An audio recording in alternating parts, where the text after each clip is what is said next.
ಜನರ ಹಿತದೃಷ್ಟಿಯಿಂದ ಯಾರು ಮುಖ್ಯಮಂತ್ರಿ ಇರ್ಬೇಕಂತ ನಿಮ್ಮ ಅಭಿಪ್ರಾಯ ಏನು? ನಾಣ ಆಗ್ಬೇಕಣ್ಣ ನಾವು ನಾಣ ಆಗ್ಬೇಕು ನಾವು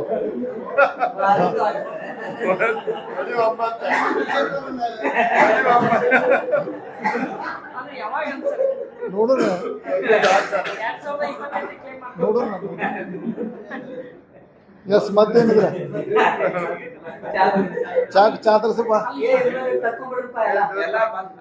ನೀ ಸೀರಿಯಸ್ ಭಾಳ ಸೀರಿಯಸ್ ನಾ ಹಾಕಲ್ಲ ನಾವು ಟ್ರೈ ಮಾಡೋಲ್ಲ ನಾವು ಸೀನಿಯರ್ ಅದಪ್ಪ ನಾ BJP 7ನೇ ಹೋದಿ ನಾನು ಅಶೋಕ್ ಇಬ್ಬರು ಸೀನಿಯರ್ 7 ಅಶೋಕ್ನ 7 ಇಬ್ಬರು ನಾ ಸೀನಿಯರ್ ಉಳ್ಕೆಲ್ಲ ಹೇಳ್ತೀವಿ ಅಶೋಕ್ 7 ನಾನು 7 ಕ್ಲೇಮ್ ಮಾಡೋಲ್ಲ ನಾನು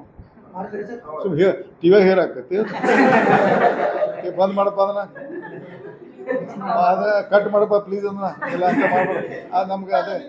ಅದೇ ಆಮೇಲೆ ಚಲೋ ಆದ್ರೆ